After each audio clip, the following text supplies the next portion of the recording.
Calling to order the Ukiah Valley Sanitation District regular meeting, Wednesday, December 12th, at 6 p.m. at the district office. Please stand for the Pledge of Allegiance. Oh, there's no flag. Let's do it anyway.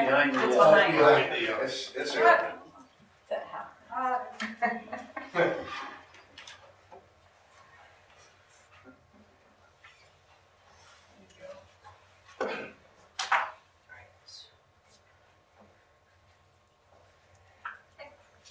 I pledge allegiance to the flag of the United States of America and to the republic for which it stands, one nation, under God, indivisible, with liberty and justice for all. Thank you. Chelsea, you want to take roll call? Chair Nalen, Present. Vice Chair Reed, here. Director Witt, here. Director Bauckham, here. Director Marshall. Present. Item number 2 on the agenda is public expression of non-agendized items. This gives every member, person sitting in the gallery, the opportunity to speak on an item that is not on the agenda. If it's on the agenda, you will be given an opportunity to speak on that item when it comes up. So is there anyone in the gallery wishing to speak on an item that is not listed on the agenda? No? Okay, seeing none, public expression of non-agendized items is closed. The next item, item number 3, is an action item, election of new officers, which would be chair and vice chair for this board. Any discussion or? I would move that we leave it Well, I for wanted the same to, officers. I wanted to, Okay, let's not, well, you'll each have an opportunity to have the floor. From now on, let's lift our hands to Okay. be recognized. Right now, Director Wood has the floor. Okay. I would move to leave the same officers intact that are presently there. And I believe Teresa is the most logical choice for the chairperson because of her experience in the district. I don't want to take on that job. If any of the other, I think she has the most experience and is probably the best choice at present. That's my feeling. So we do need 2 separate motions. Let's deal with the first motion first, which would be the election of chair, and then we'll go to election of vice chair. well, So but if you- I want to nominate someone for chair. We can still have discussion after a motion if there is a second. So if you would like to make a motion, it has to be just for chair at this Can't point, be please. for both. No. Okay. Well, okay, I'll make a motion that we elect Teresa as the chairperson. Well, second.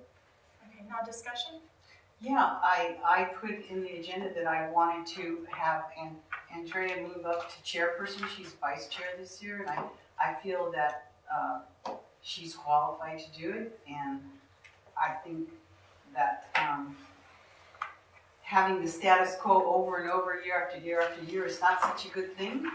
I think we need to get other people to gain experience in that position, and I think that she's qualified to do it. So by you making a motion and seconding that, it kind of squashes what I proposed to do, and I had it in the agenda that I wanted to nominate her. So we don't put our motions in the agenda. And we don't put in the agenda who we want to be anything. So the board will take a vote, and the motion will get voted up or down, and then another motion can be made. That's the procedure. Director Marshall? Yeah, needless to say, the environment right now, to interject anything new I feel would throw everything out of sequence. And so at this point, as everybody makes these new adjustments based on the new agreement with the city, I would like to see somebody that still has some seasoning with the process that's been in place. This is not against Chair Reed because, or not Chair, Vice Chair Reed. Obviously, she's capable. But at this point, I would like to see somebody that still has the experience to take us into the next phase of this development. If I may speak as well. This is not just running a meeting and approving an agenda. This is a difficult position. I have spent hundreds of hours with our district manager, with our staff, with our attorneys, with the city. I just sat in a 2.5-hour meeting with the city and different people there trying to work out a budget. You know, we have to have a real working knowledge of how the district runs right now, of this new participation agreement we have with the city. It's a lot of work, it really is. And I would love to pass the torch on, I really would. But I feel like I need to serve one more year in this before I pass that torch on, I really do. I used to feel that like when this lawsuit was settled, you know, I could breathe a sigh of relief and feel confidence in handing it off. But there has been no sigh of relief since we settled this. You know, it's the new participation agreement and moving forward, that is not going smoothly at all at this point. And it is difficult and it does take a lot of time. And, you know, it's time where I get a phone call that says, we're meeting with the city at 8 o'clock tomorrow morning, can you be there? You know, I can be there because I'm not working a regular job right now. And I think that's important too, an important aspect of what I'm doing. So I thank you for the nomination and the second, and I do accept it. And then I realize that you do want to change, and I'm just asking for your confidence for one more year. I'm just, you know, hearing this is the first I've heard that the things aren't going smooth. And it's like, if you're in all of these meetings and doing all of things, when do we only meet once a month. So are you making decisions that? I'm not. I'm sitting in meetings with our district manager, and it's under district manager's report. He tells us everything that happens in those meetings.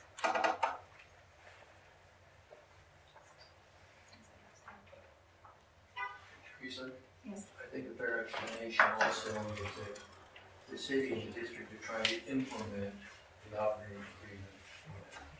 It just requires a lot of work on both sides to get it implemented and getting it written down in contract and implemented a whole another step. And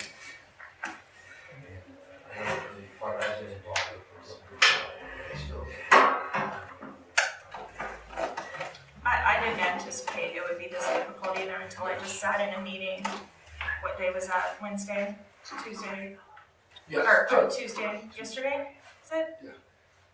One, Duncan and I were in one last week that was representative to the one you were in, and it's just been more bumps in the road than we had anticipated.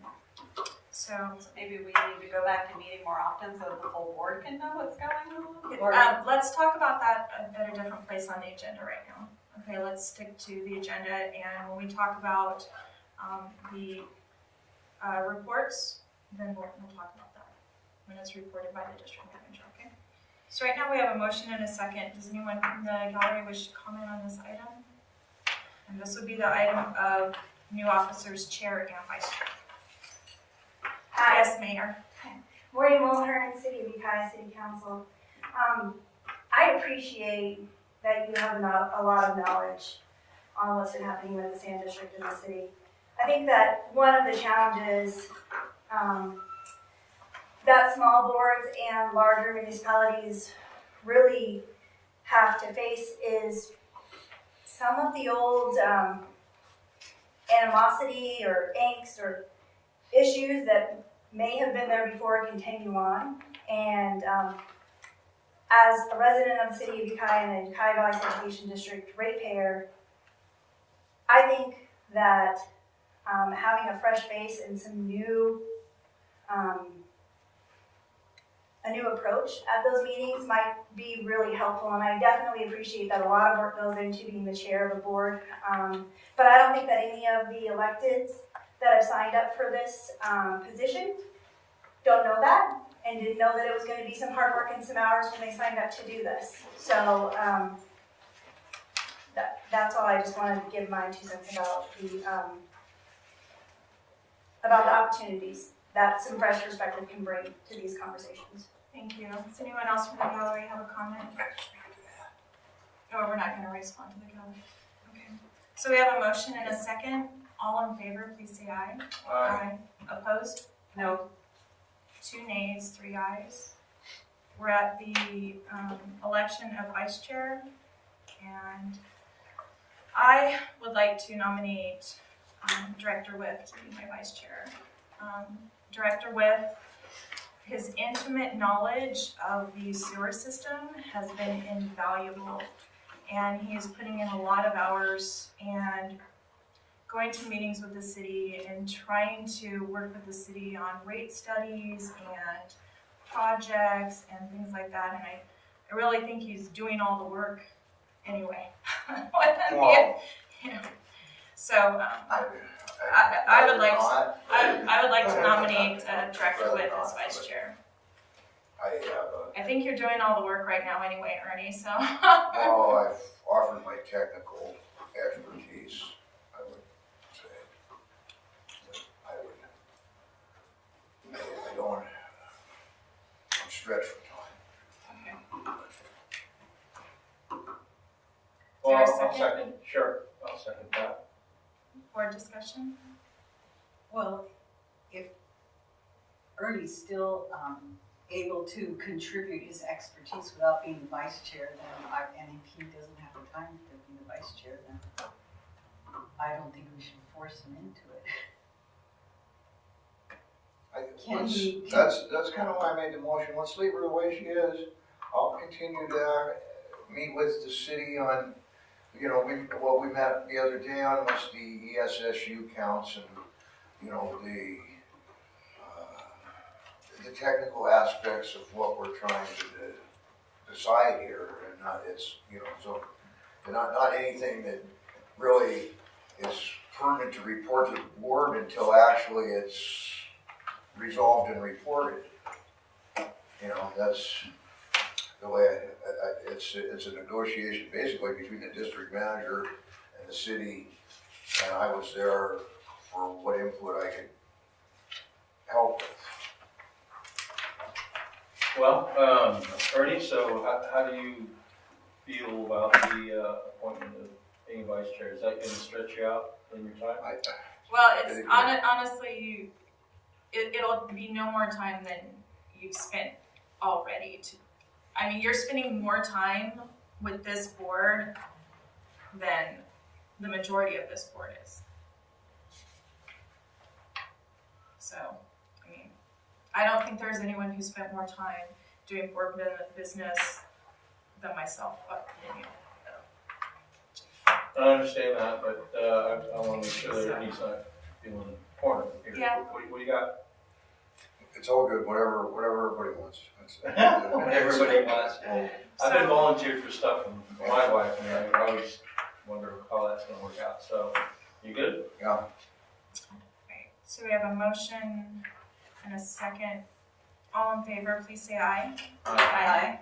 Opposed? Aye. Aye. Nay. Nay. 1 nay. Okay. Thank you. Approval of board meeting minutes. Does anyone have any changes or corrections to the minutes? Anyone from the gallery wishing to comment on the minutes? None? We have a motion. By Director Reed and I'll second. a second by Director Marshall. All in favor, please say aye. Aye. Aye. Item number 5 is the consent calendar. Any comment from the gallery on consent calendar? No? Does any directors Yeah, wish to pull anything from consent? Yeah, is that the month, that includes the monthly expenses, yeah, for November. You'd like to pull something off consent or? Yeah, I have a question about the November monthly expenses. Okay, And discussion. perhaps Duncan can answer this. So in October, we had $68,000 in attorney's fees. That's 61% of our expenses were to the law firm, 61%. in November, it's 64.5% at $50,000. And so all it says is miscellaneous, expert witness, and then Ukiah Valley Sanitation District versus City of Ukiah. So I'm wondering why the majority of our expenses continue to be legal fees, and maybe you can explain that. I can't address the issue of majority of expenses. I can tell you that since the operating agreement was signed, there's been a tremendous amount of work going on with the city in order to try to get everything implemented. And the agreement itself is an excellent agreement for both parties.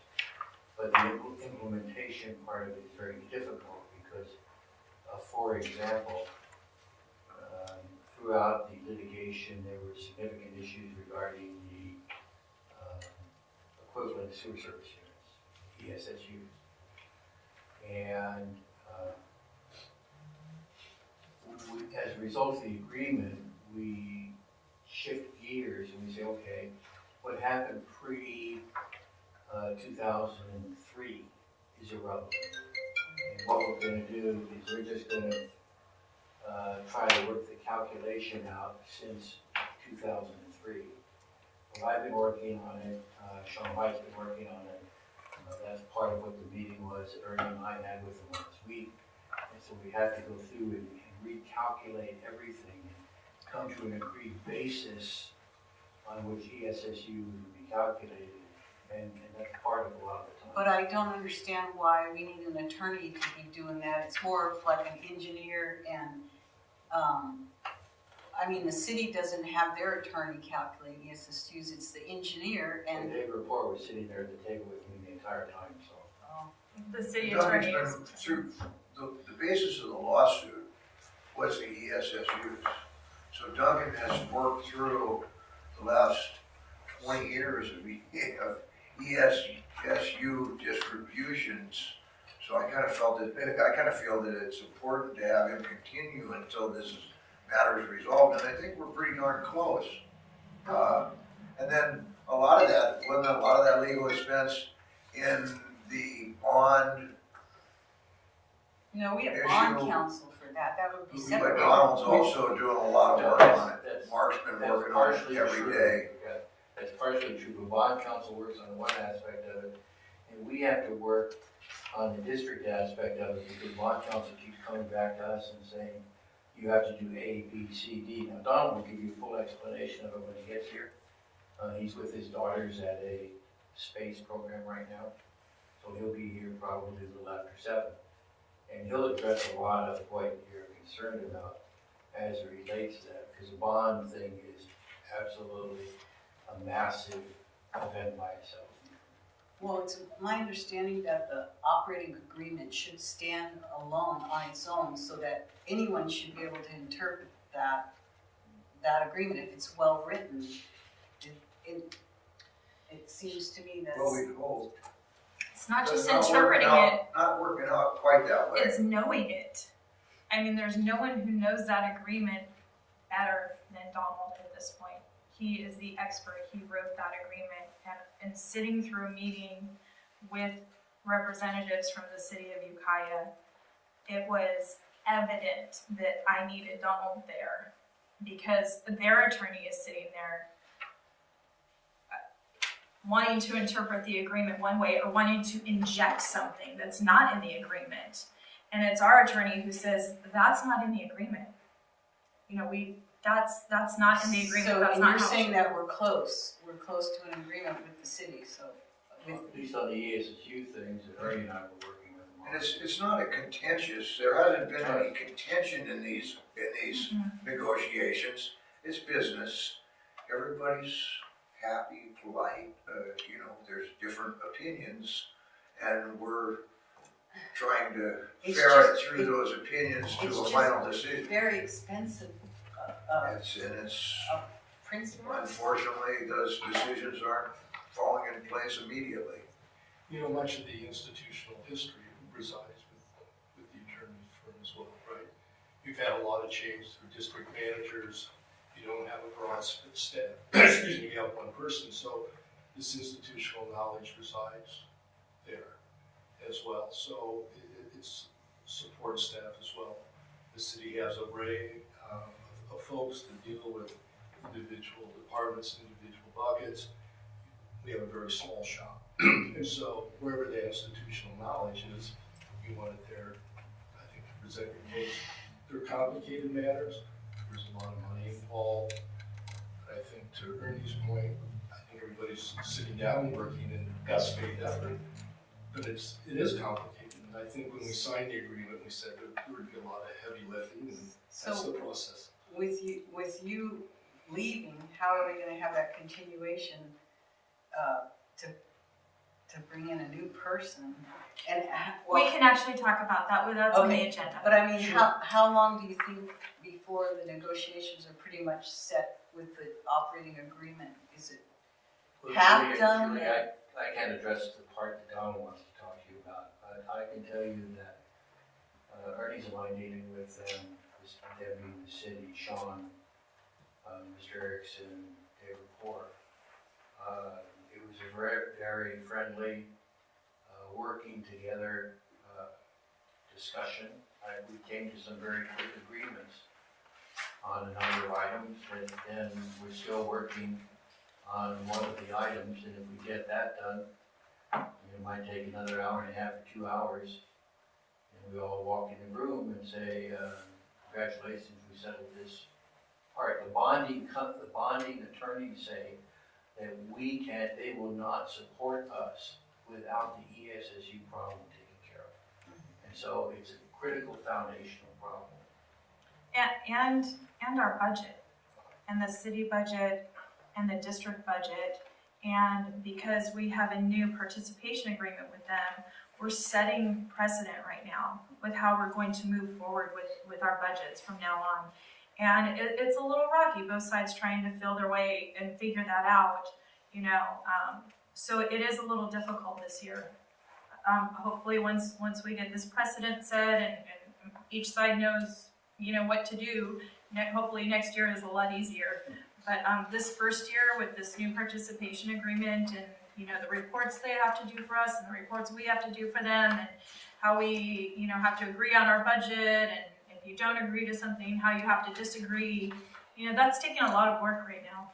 And so this is a difficult year, and I'm just thankful that we have the attorneys we have right now helping us through this, because I couldn't possibly imagine doing it without them, to be honest. Sitting in a meeting. I think too, Julie, part of what's happening here is the city and the district together are working on a process by which, within the operating agreement,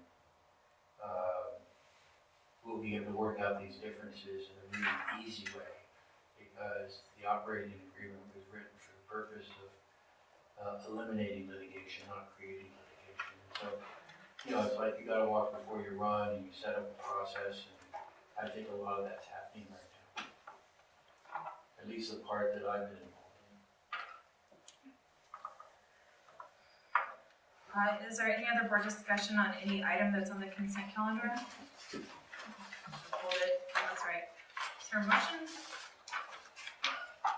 I'll move. Motion to approve consent by Vice Chair Whip, is there a second? Second. A second by Director Reed. All in favor? Aye. Opposed? Seeing none. Move to item 6. This is discussion only. Possible change in the UVSD board's legal representation to be considered in the near future. And this item was placed on the agenda on behalf of Director Baucom. So Director Baucom, you have the floor. Okay, so the reason I brought this forward is because the board has a long history of being represented by county council, and county council, Catherine Elliott and Christian Curtis, assistant county council, are here, and I wanted them to be able to introduce themselves so that in the future, when they get the operating agreement in the near future kind of running, I would like to go back to county council. They're half the price of, sometimes more than half the hourly price. And it's an economics thing. I think we need to start tightening our belt And I think they're excellent, excellent attorneys, and I wanted to give the floor to them for just a few minutes so that they could introduce themselves to the board.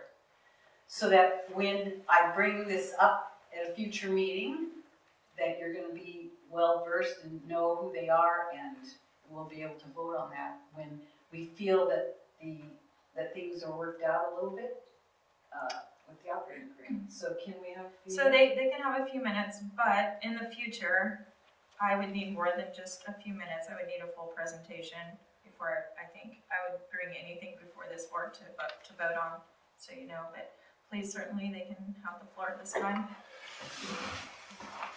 So good evening. I'm Catherine Elliott. I'm the County Council, and so as you heard from Ms. Baucom, the County Council has had a very long history of representing this board. And in fact, at one point it was Doug Losak when he was in the County Council's office. We came just at the invitation, so we're just doing a brief hello. We do represent districts. We have like 80 different districts that we represent. We're very cautious in terms of any conflicts. We've looked at that situation. I don't believe there would be any conflicts. I wanted to introduce and let Christian tell you a little bit about himself. This is my assistant county counsel, Christian Curtis. He would be the one that that would be actually attending the meetings and advising. So I'll let him just give a brief comments. Thank you, Madam Chair, members of the board. I would just like to introduce myself. As Ms. Elliott mentioned, my name is Christian Curtis. I'm the Assistant County Counsel. I've been with the county a little over 2 years now. Prior to that, I was actually in private practice back in Nevada County, where my client base was primarily public entities, a large number of special districts, smaller districts that didn't have in-house counsel, but simply contracted for it.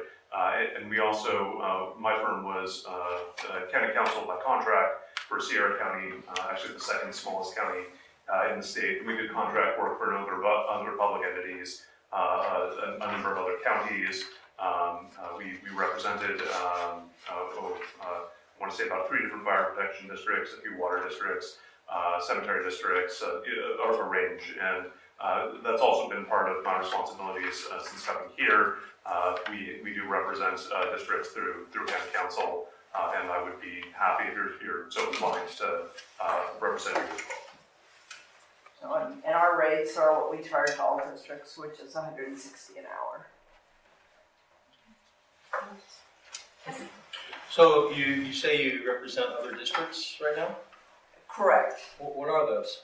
So we are regularly called from various districts. So we represent other water districts, we represent other fire districts, we represent community service districts.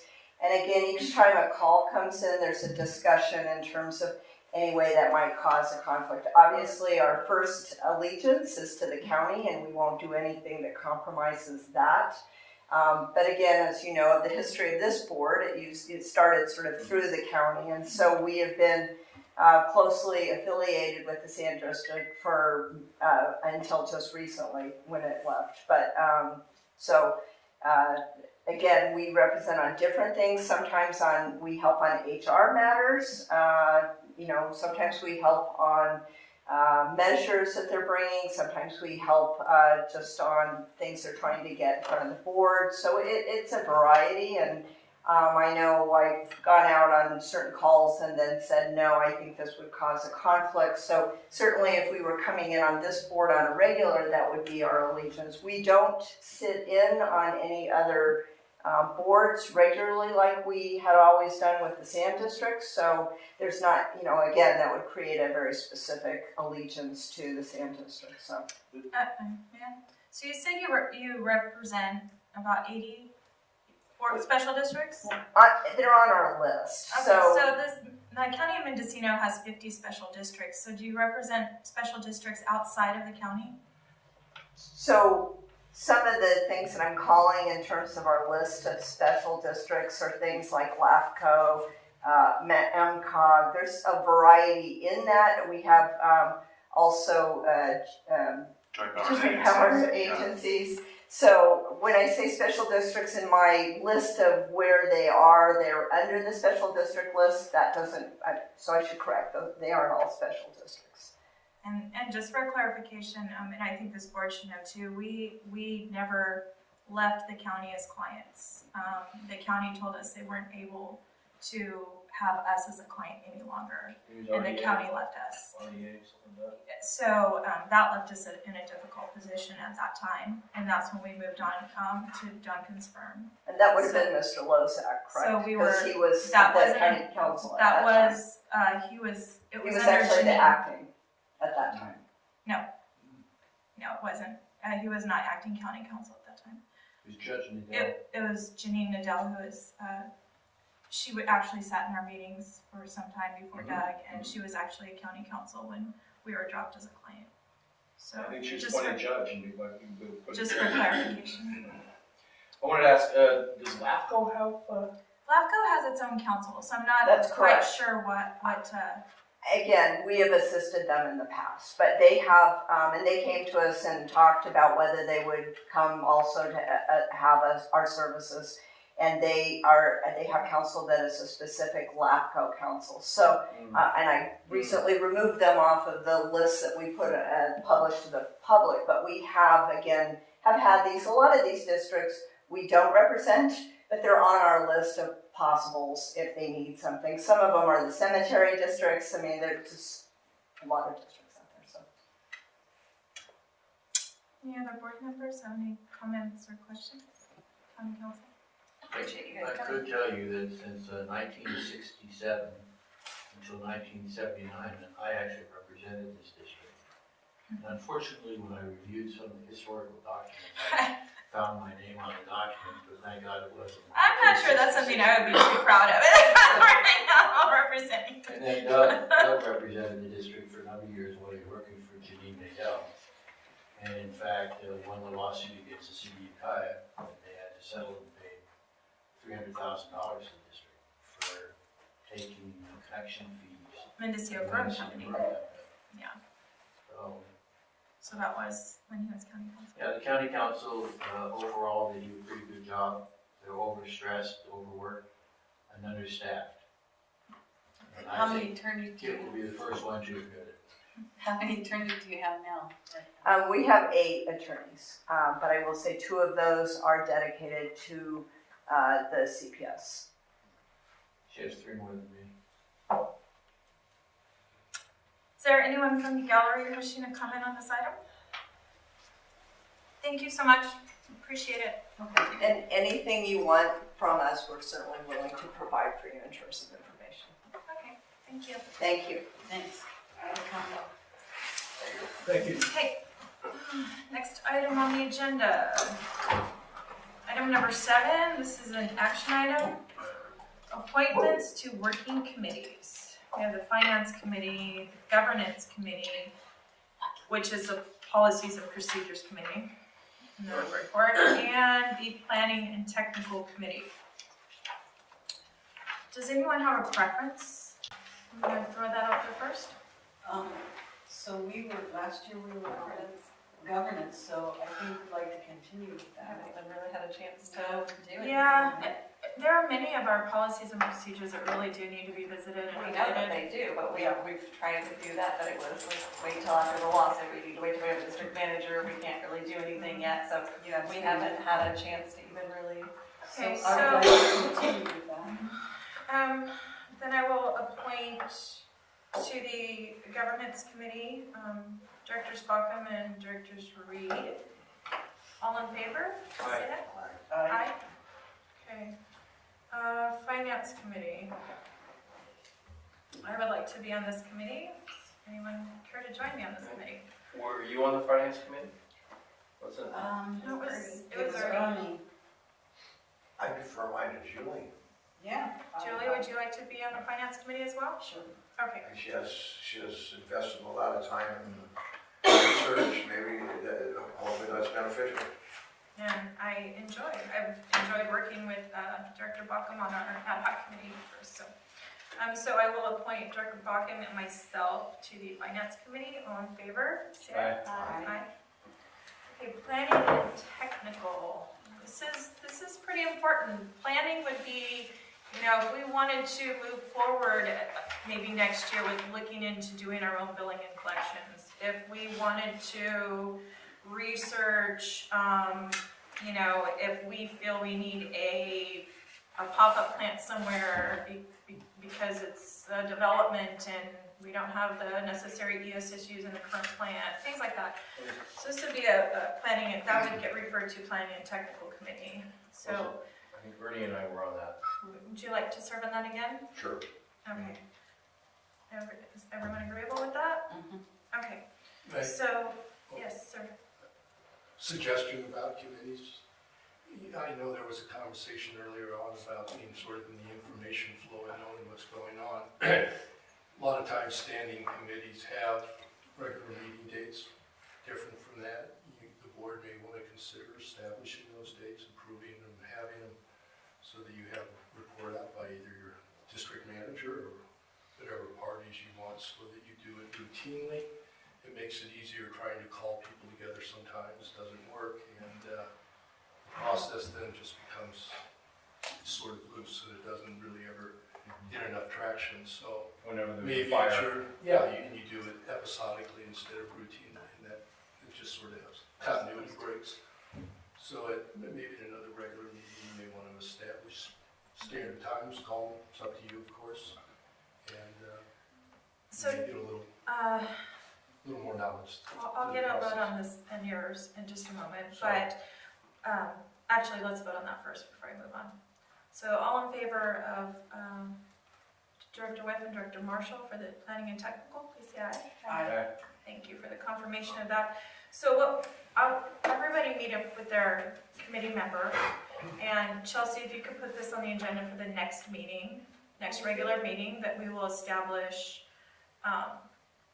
meeting times, a regular meeting time and date for the standing committees, and just get together with your committee member and bring that to our next board meeting. Does that sound okay to everyone? Establish regular meeting times for the committees. Standing committees. Thank you. Okay. Next item. Is there anyone from the public wishing to comment on the committee appointments, or the process of that? No. Next item. Item number 8 is discussion and possible action regarding a new contract for our interim district manager, Mark. Demolinaire. Mark March, easier. Demolinaire. I can say it, Demolinaire. Yeah, no, well done. So, the contract expires December 18th. I believe, as I said in a number of meetings and in my letter and the email that accompanied it, I was committed to helping with the transition to the new district manager. I'm not sure where that stands. I know that there's an ad hoc committee. I don't know where you are in the process, so it's a little difficult for me to speak when all of this will take place. And I also said that there was a number of projects that I would be glad to stay on if the board wanted me to, mostly financial in nature. The obvious candidates are things like bond refinancing, the budget, putting together sort of an interface and liaison between the accounting group and the auditors, normal things that you would associate with that. It's up to the board. I also said that I would lower my rate because I was just doing financial things, and I'm glad to do that as well. So really, I think what I'm looking for is if you want to have a new contract going forward, it'll be similar in wording to the contract that exists. I would lower the rate to $75 an hour. You can figure out how you want to assign the projects, or you can leave that to the chair, whatever you like. I'm going to be gone for the last 2 weeks in December, I think. Told that to everybody a few times, so that you knew my agenda, but I'd be glad to carry out. I made that commitment. I stand by it, but I really it's really up to the board how you want to proceed and if you want to take advantage of that or not. Director Marshall? It actually had to do with how is the search for the director going? That was my question.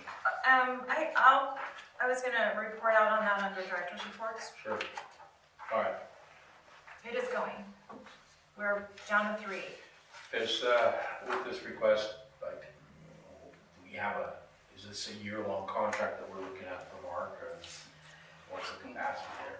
I would think that you would want to do it by project and identify it. I mean, you know, that may be the best way to do it. You know, work on the bond until the bond project's done, or however you want to frame that. It can be open-ended. I'm open to figuring out how it works. But I'm not going to be not the interim director, you know, going forward. I don't consider it a full-time position. You know, it's support and project on a project basis, whatever works best for the district. You know, that can be a fixed fee on certain projects. It can be hourly. There's a lot of ways to structure these things that I think work for both parties. So I know that you came into this thinking it was a part-time job and you'd help with finances a little bit, and I know I know this has been a full-time job, and it's been so much more than you ever anticipated. And so I want to thank you for doing as much work as you have. Thank you. And Thank you. and it's my desire as chair to keep Mark on for projects like bond. He's a finance, guru, and I think we'll need him for certain projects. And I think lowering the rate to $75 is gracious. I don't even see the need for that. I mean, he's worth every penny, so that's just my desire. And so with this item, what we're seeking is the board making a motion and approving a motion for the chair to enter in an agreement with Mark just as a project, on a project basis. And right now, it is the bond. That would be the ongoing project right now. And I said I would help too with the onboarding of the new. And training Sure, the I new have manager. binders and there's a list and that developing that, and whatever they wanted, I'd be glad to spend as much time with them. He or she, and that will be sort of, they'll determine that need. But clearly that's part and parcel of what you discussed and that I would be glad to help with, so. Thank goodness, because we did not have that in the transition of Joe and Mark. It's just Mark and I know. Director Webb. I think that we need to retain Mark's services for as long as he'll hang with us, because he's done a great job. And I think it's going to be really important to impart what he's learned to whoever takes over the new director. I think so too. I think starting from scratch is terrible and awful, and we're just not in a position that we should be doing that with a new district manager. And it's not fair to a new person coming in either to walk into this blindly. So is there a Was that a motion? motion? That's a motion. That was a motion. Motion. Second. In a second, okay. Before we vote on that, I'm going to ask the gallery if there's anyone wishing to comment on this item. No, seeing none. Will we see the contract, or is it just gonna be, ongoing? $75 an hour Ongoing per as project needed? as needed. Yeah, And right now, right at the moment, the projects are bond and training a new district manager. And then probably, well, it's up to you. It might be the budget. Maybe and he's been working on the budget, meeting with the city of Ukiah officials on the budget. Teresa, what's the verbiage for the motion? The motion Let's is do to, Similar. Ernie, as Director Webb, to clarify your motion is to authorize the chair to sign a new Yes. agreement with Mark DeMolinaire for his financial services at $75 an hour, as needed. Yes. And that was a second by Director Marshall. Is there any more discussion on this item? Seeing none, we'll take it to a vote. All in favor, please say aye. Aye. Opposed? None. Thank you. Thank you. Appreciate the engagement. No, I appreciate you sticking with us. Sure. Thank you. You bet. No. Okay, item number 9, discussion and possible action regarding potential selection of member representative for GSRMA Board of Directors. So Chelsea, what is GSRMA and how do you become one of the board of directors? Golden State Risk Management Authority. I wanted to put this as part of the packet, but they emailed it to me as not an attachment and our scanner is not working. So I just printed it out. If anybody else wants one, they are. Somebody can. So we belong to the Golden State Risk Management Authority. You can pass them on.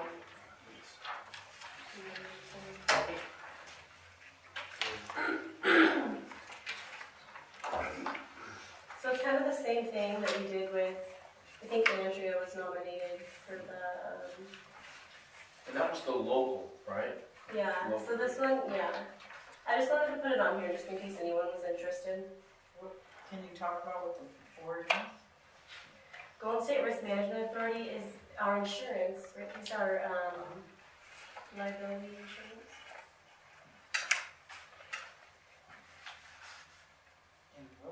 Mm-hmm. So it is further away.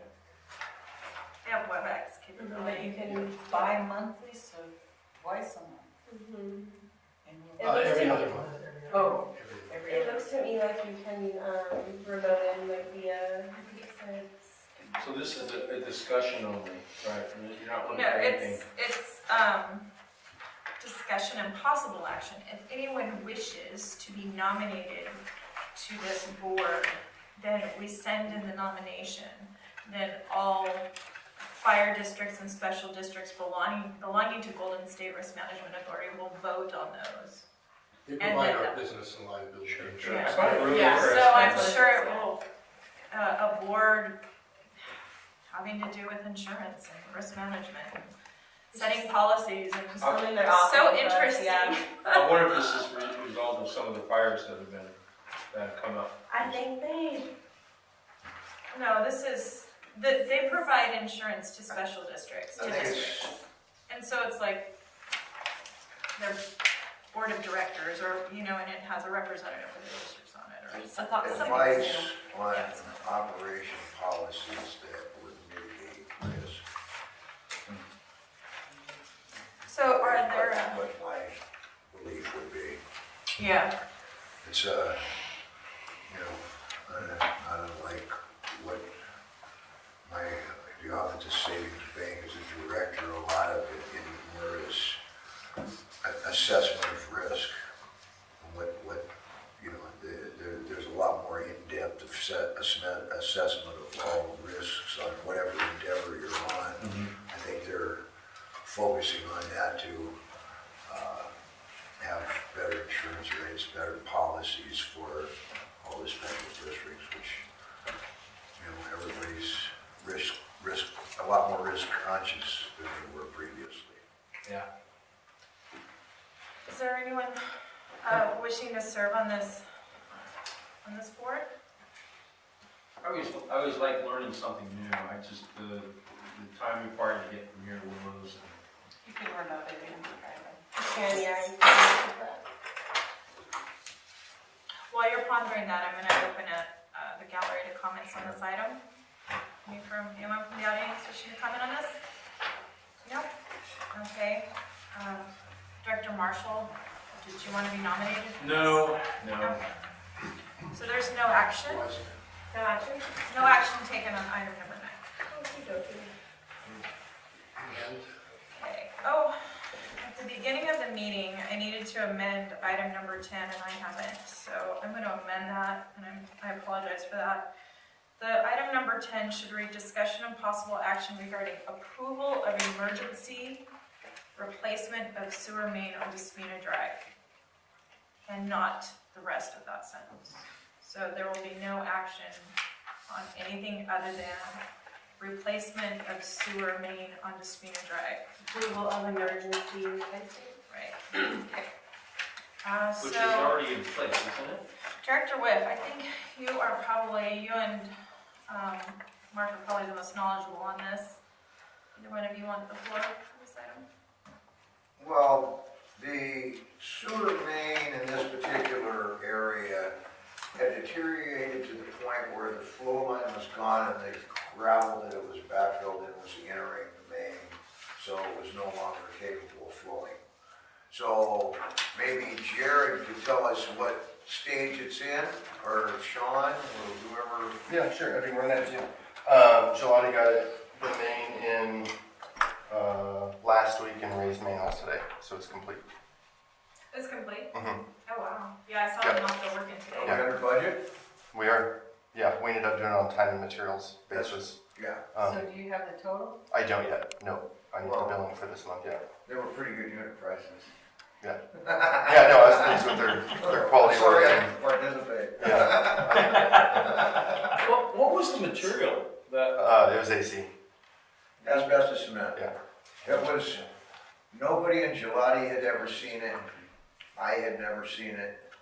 It's usually a condition that occurs outside of restaurants or industrial that have like a high concentration of like soda, something that has an adverse reaction with the cement, because basically outside of restaurants, the excess soda poured in the sinks goes down the sewer, it'll actually dissolve the cement that the pipe was made of. So Jared, the pipe that they put in, is it the same type as what was removed? No, it's PVC, it's plastic. Ah, okay. No, it'll be good to go. I just want to comment on this. Usually, things aren't on the agenda for us to approve when it comes to sewer lines. I mean, that has to be done. There's not an option of not fixing that. Well, unfortunately, Yeah. there was another bypass out of one of the manholes and Oh, yeah, allowed it to overflow. be much easier than, when you replace a sewer main, you have to bypass pump it, which sometimes becomes a real complex problem. How do you run a hose 300 feet down the street and not obstruct everybody in the neighborhood from getting to where they want to go? And the city's done a great job of managing this Yeah. and getting people out there, and I commend the city and Gelati. So, and I live like just a few houses down, so I was sweating bullets for a while. I am downstream. I think, does the operating agreement, anything over 200,000 for a capital project, is regardless of the nature of it? Of the plant. Of the plant. For budget purposes. For budget purposes, okay. Okay. So, are there any questions for the board? Are there any other comments from the gallery on this item? Director Marshall? Yeah, Gelati has done a lot of work in this area. I'm not sure what the process is for bids that the city does for Gelati, but obviously it's such a big project, it's gonna take a big company to do it. But and this may not be the right place to ask, but how does the city allow for any other companies to come in and bid on these projects? We did talk to one other local company to get a price, but they didn't have the capacity to perform the work at the time. Okay. Yeah, we just didn't have the time to prepare the full plans and specifications and go through the bid process and council approval, plans and specs and, Yeah, and our that's procurement they're a process. package, Yeah. But I like the idea that if work is done and not emergency work. It has to be. Yeah, it's got to be bid out. It It's not all emergency. gets bid. We don't have that choice. Unless it's an emergency, it all gets bid. And this was an emergency. Yes, Yeah. definitely. Oh, yeah. Yeah, it all Yes. is. Big emergency, They all have to. and the city's very experienced on following all the laws and rules and Sure, right, regulations with contracting and biddings. Okay, so it's on the agenda for approval, so I'd Thank like you, Jared. Yeah, you bet. I'd like to entertain a motion to approve. Okay, so Second. there is a motion by Director Reed and a second by Director Bachman for approval or replacement of sewer main on Mendocino Drive. All in favor, please say aye. Aye. Opposed? Item number 11, discussion of possible action regarding Clifton Larson Allen, CLA, proposal to perform monthly, quarterly, and annual finance reporting for the district. Sure. So, as you know, CLA is the CPA firm that has prepared the last, 5 years of financial statements, 2014 to 2018. And I can update you where that is on my report. The operating agreement, one of the provisions calls for the district to have monthly financial statements.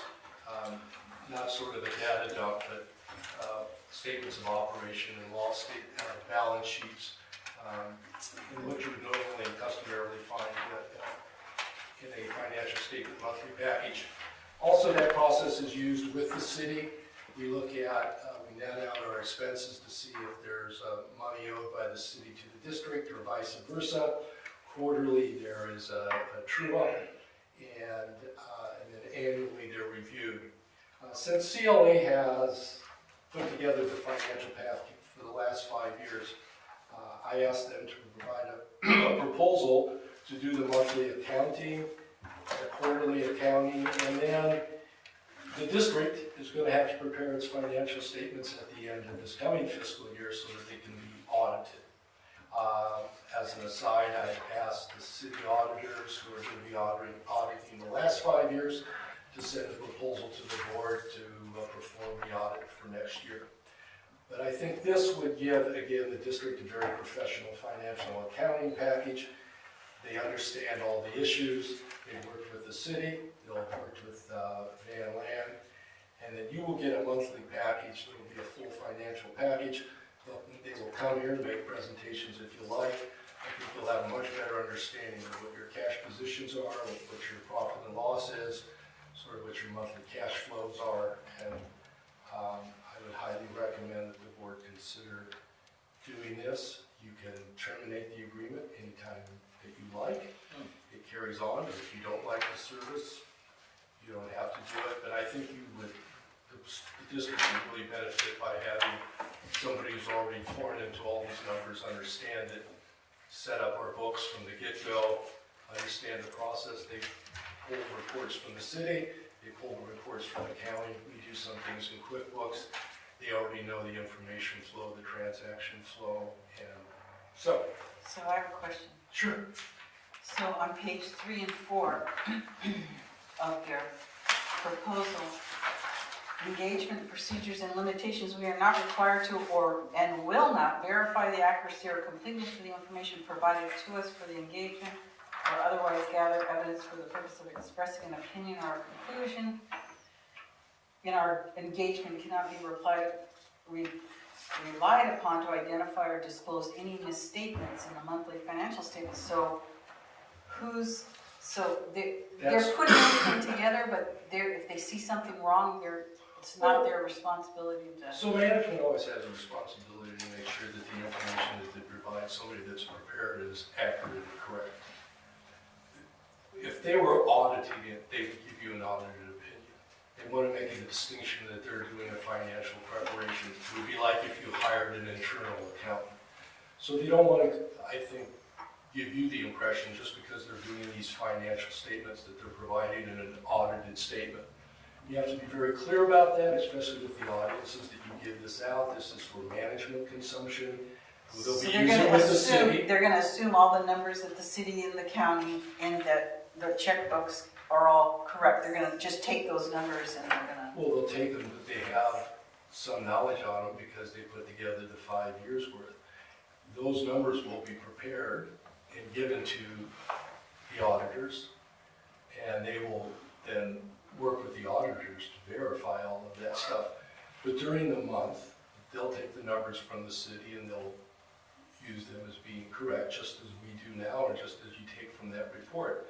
But they'll compile them. I suspect if they see an anomaly or an issue that they would raise the question, but they're not taking the responsibility to say that we've audited the city's numbers on a monthly basis, or we've audited your transactions on a monthly basis. So if we give them QuickBooks with the check register, they're going to assume that the payroll is the payroll and that you had invoice and support for the statement. So this no assurance statement on page 4 just means no assurance is provided on these financial statements. All required disclosures have been omitted. So what they're saying is the year-end financial statement prepared by the district auditors will not be accompanied by a report. However, management agrees that each page of this year-end financial statement will include a statement clearly indicating that no assurance is provided on them. What exactly does that mean? So again, they're not, you can't audit, you can't prepare an audit. So they just want, I think, you to understand that they're preparing the financial statements. And someone else is. If somebody else will make assurances, the auditors will provide you with opinion. Hopefully, it's not qualified. If you want an unqualified opinion, that'll be the job of the auditors. For instance, for the last 5 years' work that they've done, they've been in contact with the auditors that we've engaged, which are the city auditors. They discussed issues. The financials, the compilations are going through their review process. They'll turn those over to the auditors. The auditors will then look at those statements and they provide you with the audited statements. So I think they're just trying to be clear about whose role is what and what you're getting.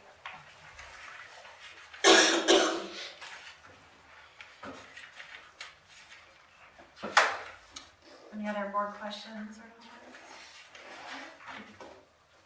Anyone from the gallery wishing to comment on this item? I'm curious as to whether or not they're local. They're a large firm. They're, I think, about 8 in the United States. These offices are over in Sacramento, that they audit the county. They audit the city of Lakeport. I think they audit the county of Marin. So they do a lot of work in this arena, with special districts and government entities. And as I said, I think they have had a long-standing relationship with the county of Mendocino. I know that they audit them. So they have a presence here. They know the area. But I think if the larger question is, there's local CPA firms. Not all of them practice in this particular field, in this arena. Some certainly do. But they don't always have the capacity as well to meet these timelines. So I think that's part and parcel. They can, you can always revisit this. You should routinely revisit this stuff every few years anyway. I think it's just general good practice. But to answer your question, no, they're not a local. Oh, I'm sorry. I heard it out of my left ear. I thought, well, you kept, you were smiling, so I thought you liked the answer. She's so polite. Yeah. So are they preparing also the monthly statements, financial statements, or just auditing? No, they're not auditing. They're preparing the annual financial statements currently. What about the monthly? This is what this is proposals for. That was my question. Yeah, thank you. Currently, the district is not putting together those financial statements, and this is an attempt to rectify that. That certainly should happen. I agree wholeheartedly, yeah. And you saw the fee rate, the structure there, okay? Yes. And you never know, but hopefully, if this is all done, that this would possibly result in lower audit fees. Because if they prepare the year-end stuff and they've worked with these in Van Land, they'll know what sort of work product they're getting. So do you think that if we hire a district manager who has a financial background, that they could perform this work? That he or she could perform this work as part of their duties? If you hire a district manager that is a CPA or has a degree in accounting, and they want to do that, or you would like them to do that, that would be fine.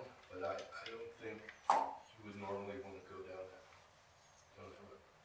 I think it's For a variety of reasons. Right, yeah. It's kind of good having an outside party Yeah, do the financials just for transparency. And I just think that's not what I would consider a good use of time, but that's entirely up to the board. Any other discussion? Okay, is there a motion? So the motion is that we approve This letter, this engagement, letter of engagement and to sign it. and authorizing, Who's authorizing it? authorize and sign it. Well, typically it's the Authorize board the chair chair. on behalf. So the motion is to authorize the chair to agree to this. The motion would be to approve the contract and authorize the chair to sign the contract. And I make a motion to approve the contract and have the chair sign on behalf of the board. Thank you. Is there a second? I'll second it. The it's gonna be, the first month, to your question, will probably be higher, the subsequent months should be lower, you're gonna have a setup. And then the year end is 10 to 20,000. Yes, you'll incur that, will be in next year's budget, because the work will be done next year. They just wanted to give you a range to do that. Any further discussion?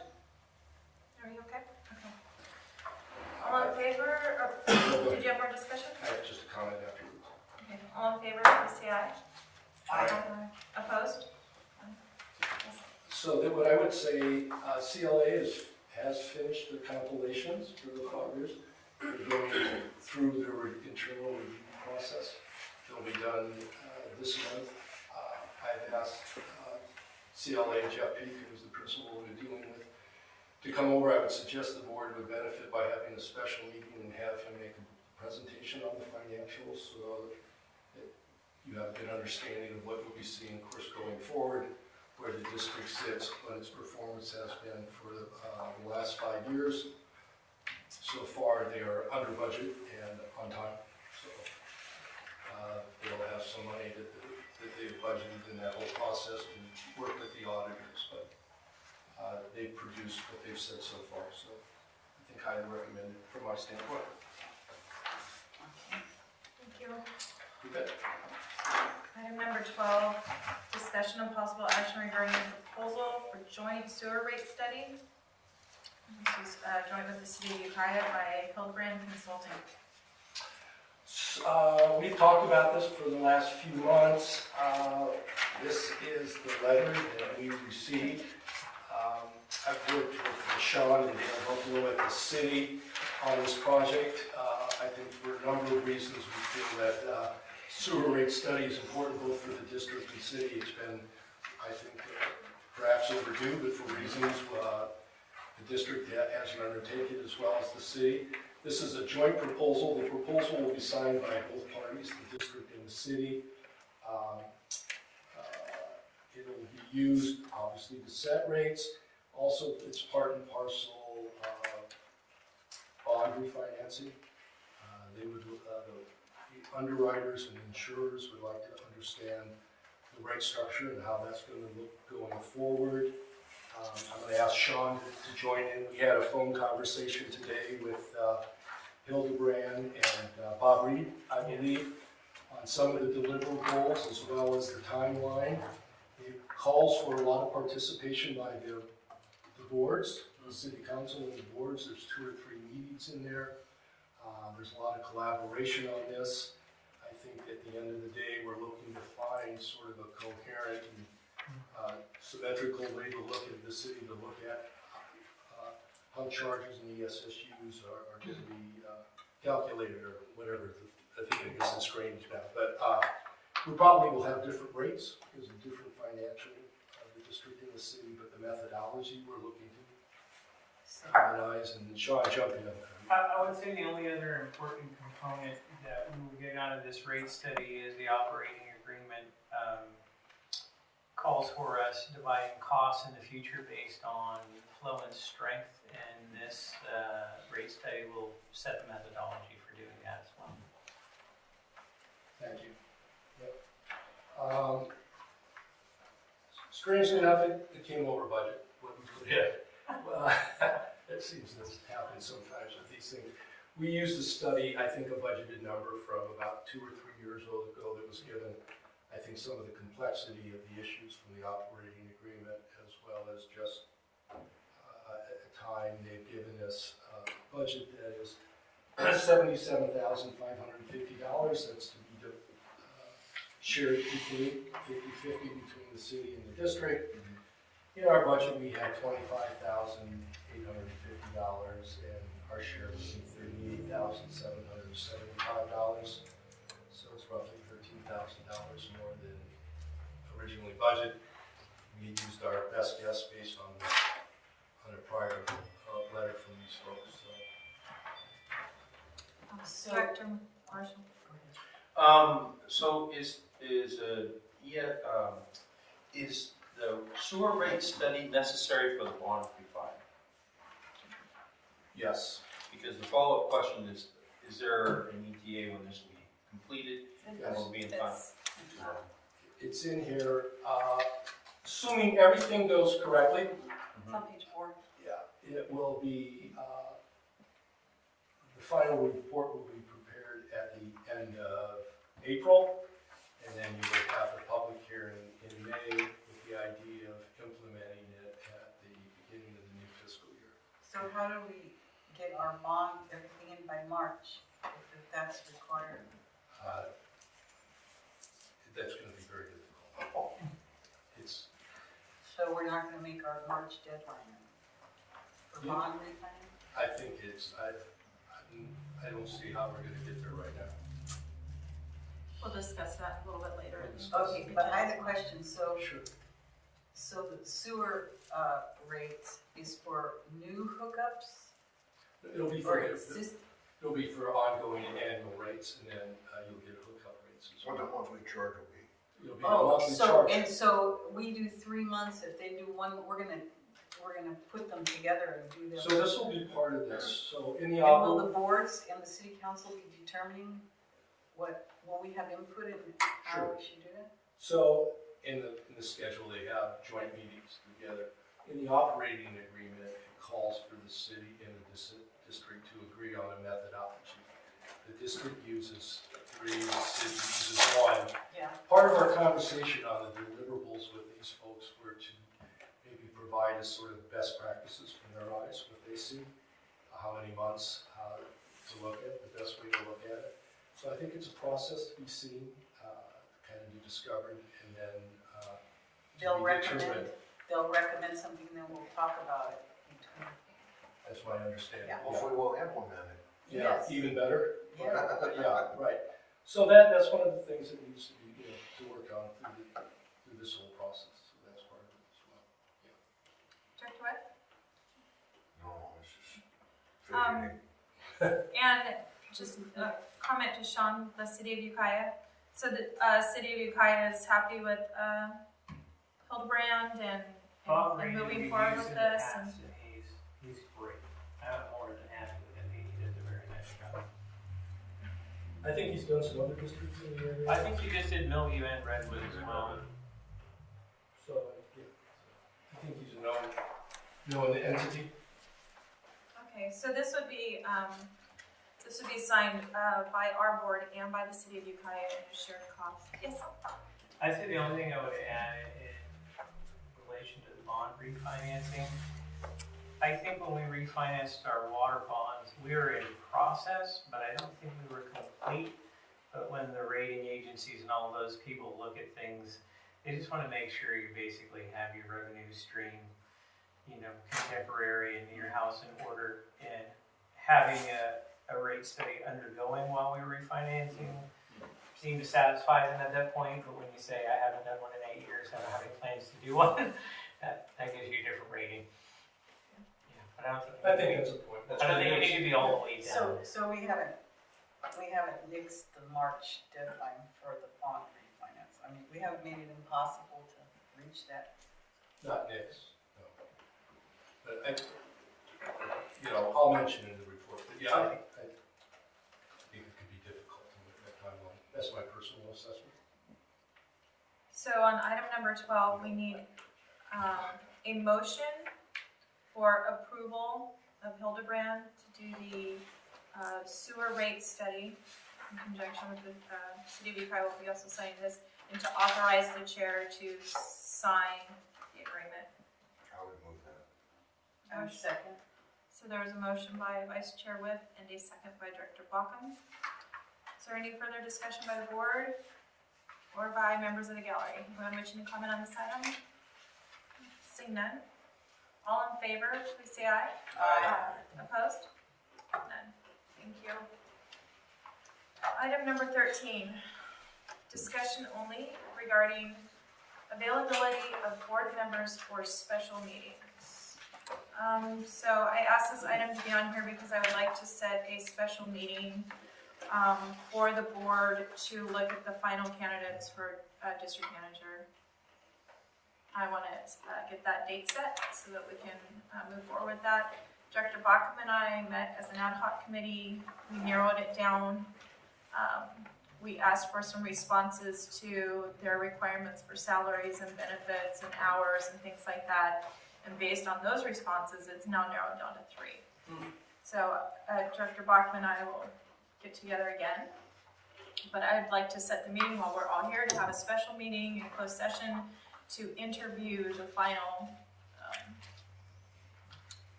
district director candidates. Do you want to go over it before we actually call for an interview, just to have to talk about it in a special meeting without the people there, or? Well, we can, I'd like to, we can meet an hour before they show up and go over the resumes if you have, you know, you don't do that at home, or if you want to talk about it amongst yourselves. But we'll interview, and then we can talk again when they leave, once they leave. And then at the end of this meeting, hopefully we can take a vote on offering the position to someone. I'd just like to move forward with this as quickly as possible since we are losing Mark and we're in a pickle. I'm just gonna throw out some dates. I have the afternoon of the 18th open and the morning of the 20th. Can we do it in an evening, like one of these 6 o'clock times? So if we're looking at 1 or 2 or 3 candidates, you're looking at spending 30 to 45 minutes with each candidate, 15-minute break in between. So we're looking at a 3 or 4 hour meeting. Yeah, so I don't really think evening is optimal for that. I'm not good on the 18th at all. Or the 19th. 17th? That, so we do need to give candidates notice too. We can't have it too easily. I'm just saying that. Do you guys want to try to get this done before Christmas or? Yes. Yes, yeah. Next week. So let's look at the 20th. Which is a Thursday, Yeah. Yeah. and we'll be looking in the afternoon. Does that work? I have the morning. I have all day. So you wouldn't be able to come in the afternoon at all? So if, Anybody want to? if it's a 3 hour and we start at I 8? have 9 o'clock till 1:30 open. Since you.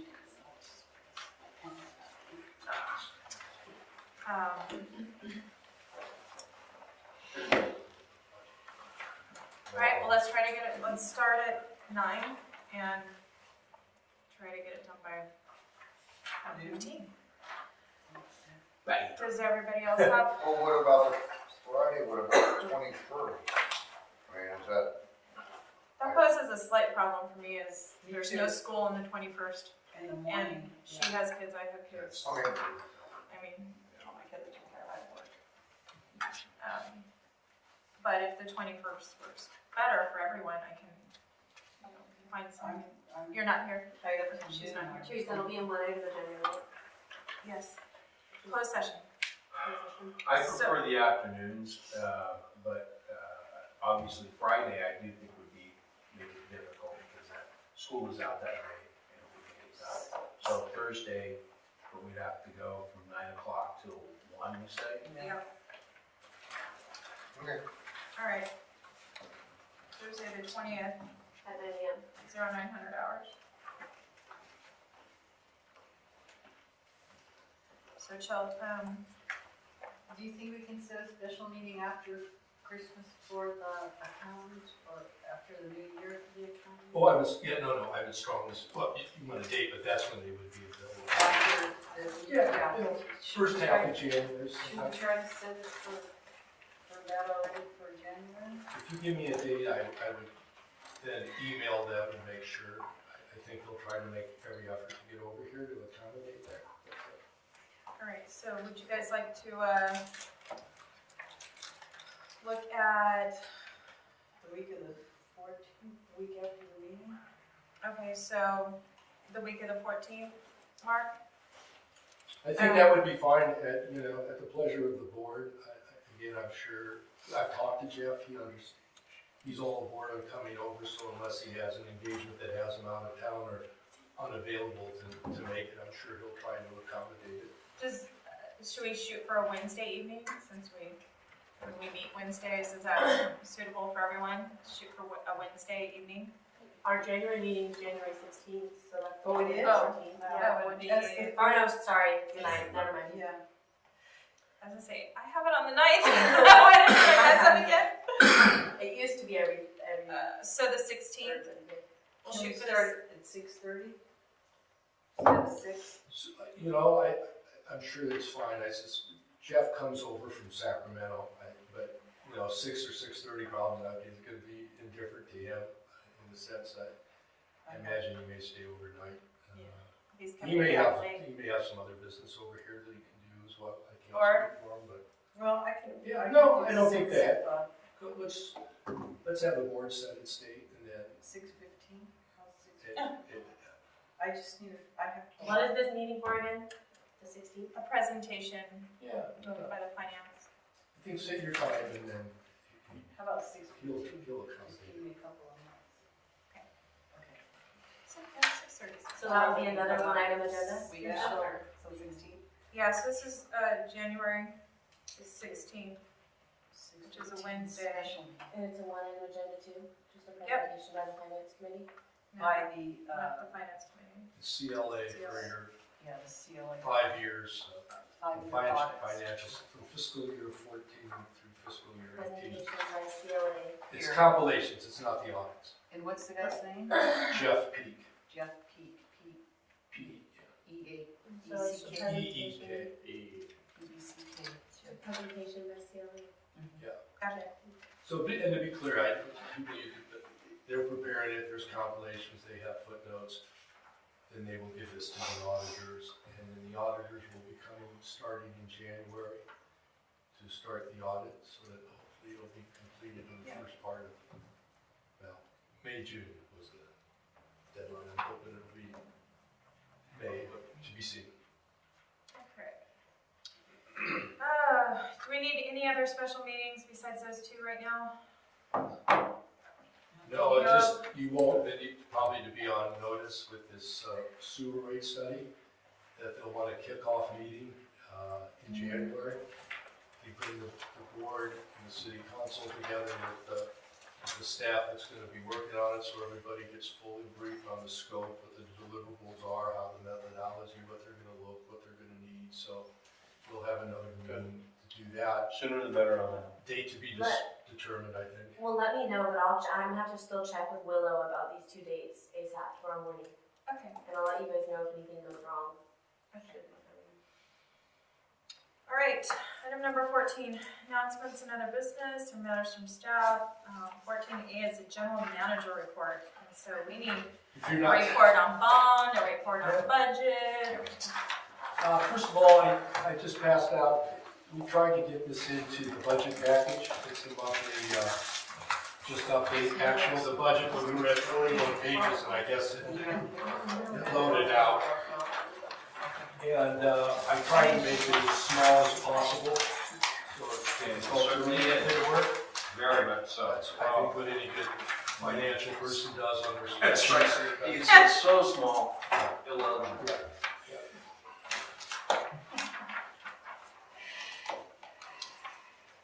And we have copies for the gallery. I did, I passed them around already. Thank you. Yes, yeah, no, wanted them to have it. You know, noteworthy, there's a lot of just reoccurring items, office rent, utilities, these type of things. Stay at a level, there's not much activity in there. In terms of personnel and payroll, of course, the district manager number is there. I think we had budgeted, I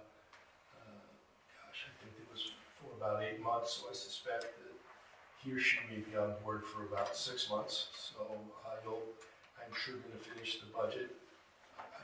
I don't know what the rate's going to be, but I suspect that there will be some room there just because of the fact that it would probably be a 6-month period instead of an 8-month period. For November, the reason why the number for my contract is large, it has 3 payments in that month. It's sort of just how things work. It's sort of like when you have payroll every every 2 weeks, there's 1 month, every half year that you have 3 payrolls in 1 month. That just turned out to be that, so this will be considerably less in the month of December. Again, I see that number coming in under budget. Everything else is tracking along there. Audit services, financial statement preparation, I believe that will be in budget. We have the startup cost and the financial reviews. I believe all of those numbers should be pretty solid as well. The rate study noticed that we may need an amendment. We'll see how it goes for the whole budget.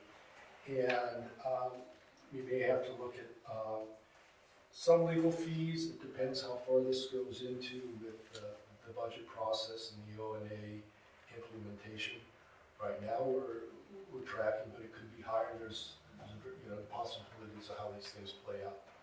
And that is something that will be brought back to the board, I think, when there's a better idea. But most of these items are going to be brought in, budgeted, and are tracking. We try to watch the costs closely, and so far I think we're in pretty good shape on the major items.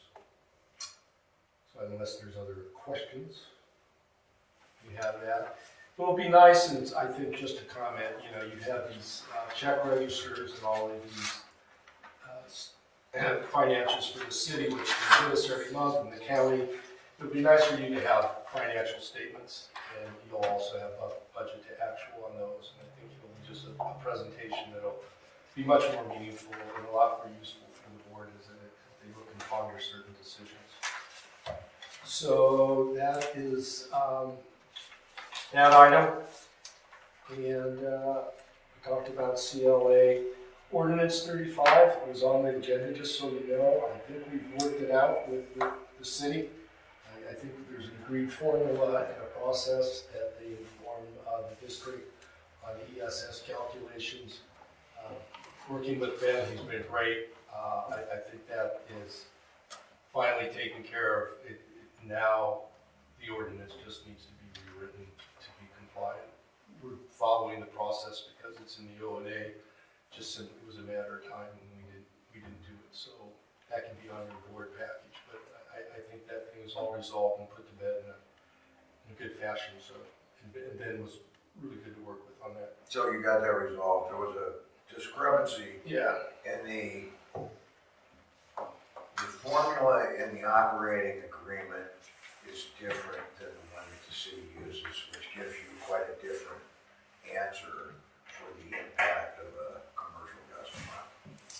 And they were working that out. Yeah, and I think we're just winding up using the cities. Yeah, just everybody agrees that you agree on the right measure.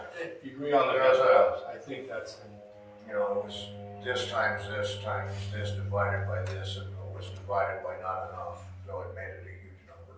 So who's rewriting the ordinance 35? Your new district manager. No, I don't know. We'll have to figure that out. That can be one of the things. It's a housekeeping thing, and You effectively done it through the operating agreement, but to make it clean, we would suggest that you eliminate ordinance 35 and incorporate as your new ordinance basically within the operating agreement.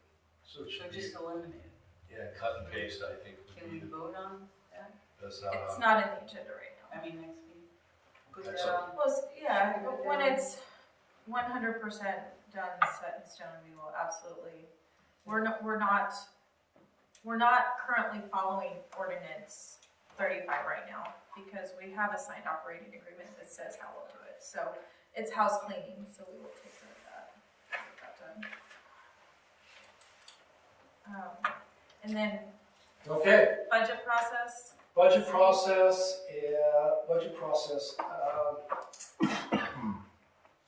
The city and the district have been working diligently on the new budgeting process. The operating agreement didn't, I don't believe, stipulate that we do it on a school round, but we decided that it would be best to try to implement that process, as that's going to be the process going forward. The city has prepared their budget and given it to us for review. We sat in a meeting to look at it. And basically the process is to go in by line item, review it. There's a process to either accept it or to challenge or object to some line items. And so we're in the process of reviewing that. It took the city some time to redo their budget. They had an interpretation of how the operating agreement works in terms of presentation. So they broke things out between collection system, treatment system, and then billing and collections. We've submitted the district's budget to the city. They're reviewing that. They have a different interpretation of the operating agreement in terms of the presentation. So there's a couple issues. The global issue is that the district's position is that all the district's work is done for the benefit of the total system, by definition. We're doing that. The city, I believe, their position is that not everything maybe the district does is for the benefit of the whole system, so they want things possibly delineated out, and then they're asking the district to also try to allocate their costs between treatment and collection. Again, I'm not sure that that's what the operating agreement calls for. So we're trying to sort of reconcile the larger picture, what really is the responsibilities, what does the district do? It's sort of that more holistic question. Once that resolved is, then we sort of go in and get granular and look at the line items. We haven't reached an agreement on all of that yet. However, Monday we have scheduled a 4-hour meeting from 1 to 5 with the city. We're going to go back in and see if we can resolve that to get that done. We've also mutually agreed to push out there was a provision in the operating agreement that called for a specific timeline to object, 15 days. It was 30 days after the budget's received. We decided, I spoke to Dan Buffalo today to move that out to January 15th in an attempt to avoid going to that level, which we file the actual objections, and then if you can't resolve it 15 days during the objections, then you go to fast track arbitration. So we would like to get that resolved. We'll see. I will say, there's probably very strong differences in that interpretation. But again, I think everybody's making the best faith effort to work on it. There's a lot of hours being put into it. It's not being neglected or shined on. I think the work process has been, like I said, thorough. We just have to figure out how to deal with these issues. So if we can resolve that, we will. Otherwise, it'll just track the way it tracks. But that's also part and parcel of bond refinancing. Part of the difficulty I found with the budget was that the city attorney, the city manager, the city finance officer all had different interpretations or pet peeves or wanted different things. One had knowledge that the other one didn't have. It was hard. It was hard. And then, one city official in particular interpreting our agreement with them one way and where we had to break down costs between treatment and collection. I mean, one of the comments was that, well, and this was by a city official, why should we pay a portion of your LAFCO dues? That's a district cost because you're a district, it's not to the benefit of the system. Wouldn't it be that all the sewer runs through the district lands? Yes, and we've been paying a portion of the city's LAFCO costs since the inception of LAFCO. And the person making that comment didn't seem to have that knowledge. So, or also a comment was made, well, you could start doing studies on taking on water, and electricity and things like that. No, we can't. We're a sewer district. We cannot do that by law. We have to go to LAFCO even to provide services outside our boundary. A sewer service, it has to be approved by LAFCO. So it was a little difficult with all the different interpretations and, seemed like well, if you say your district manager spends all their time on district business, how do we know that? Well, how have we known?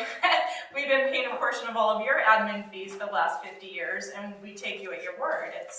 kind of an honor system, right? Mhm. So those are some of the things we came up against, and it's going to be a little rocky this first go around. And it's Donald. Do you have any comments on it? Because Donald's the one person there who I could turn to and say, what does our agreement say? Or where does it say that in the agreement, when they would inject? Yeah, I mean, I think you kind of hit the nail on the head there with, this is the first go around. There's going to be some kinks to work through. Everybody recognize that. I think there's further kinks in light of the fact, as Mark touched on, that the operating agreement became effective basically right away, which was mid-budget cycle, right? And so you're trying to mix apples with oranges a little bit with a prior system, the prior way it was done with the new way it operated. So there is some of that, but there is, as Mark pointed out, apparently some fundamental differences in the way things are viewed. And one of the complications that we're experiencing on the city's draft budget side is that this is the first year they've decided to sort of pigeonhole their budgeted items within different categories as opposed to within a line item itself, as opposed to here's the line item, here's the number. It's actually here's the line item and it's segregated down. And so, and Mark, you can speak to this better, but we've had some difficulty sort of tracking that and figure out what's what.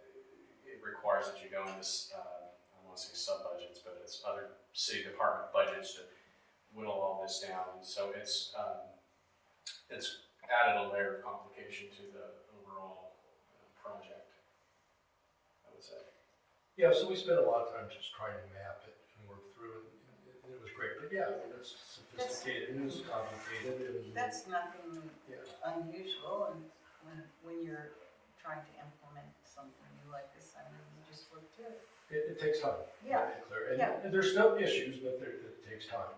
But that's, it's again, it's another time, energy, focus, and so you have both of those things going on that need to be dealt with.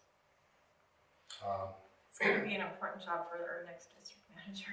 Yeah, and because this is the first go around, the parties have different takes on the operating agreement. I think it's important that they take the extra time that they needed to try to work through that. And if they can't work through it, and the parties are at fundamental odds, then you decide where to go from there.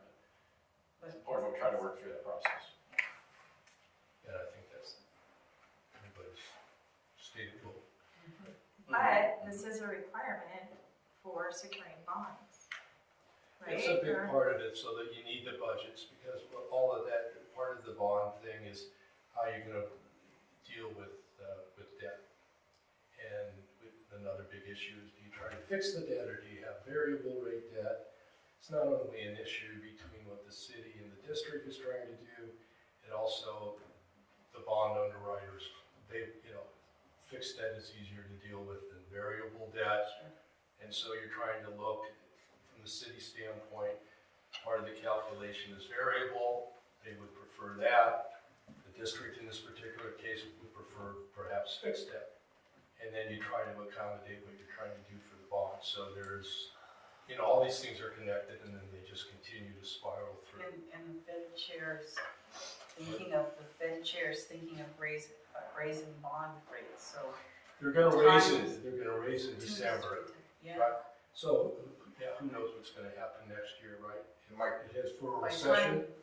My question Yes. is, we're chasing this bond refinance, and by the time we reach the finish line, are we gonna reap any benefits? Right. Are we gonna spend as much in attorneys and bond counsel and all the other hoops that we've jumped through and more that we need to hurdle again? It's still, the bonds at present are at 4. 4 and change, 4 and mid, I think. Yeah. I'm trying to remember what I saw in an amortization schedule, but I think it's. Are these, and I've asked the question before, are these tax-free Yes, bonds? yes. Okay, so they And really. the thing has to be structured so they stay tax free, so that's. Well, yeah, well, right. I guess they are attractive because then the net's Yeah, up in, north of 5.5 maybe, depending on what your tax liability is, or if you're, so they can be beneficial to you. I'm just, so, But when all is said and done, if the savings aren't there, then we don't go forward. well, that's right, if you don't go forward, then some of these costs you don't pay either, right, as it relates to, But we eat some of the costs for Right. bond But I would counsel. we have asked them to run scenarios, they have run scenarios, I think there still is quite an economic concern. there's still I'd a say significant economic benefit. Yes. Depending on the interest rate. Well, we asked them to run scenarios that raised it by 25 basis points, raised it by another 25 basis points. You can ask them to go out, they have this stuff that you can model, and so you can model it out and find out where the curves intersect, and it's not worth it in time to do that. But my understanding, reading of the last information that I had, that it's still financially viable.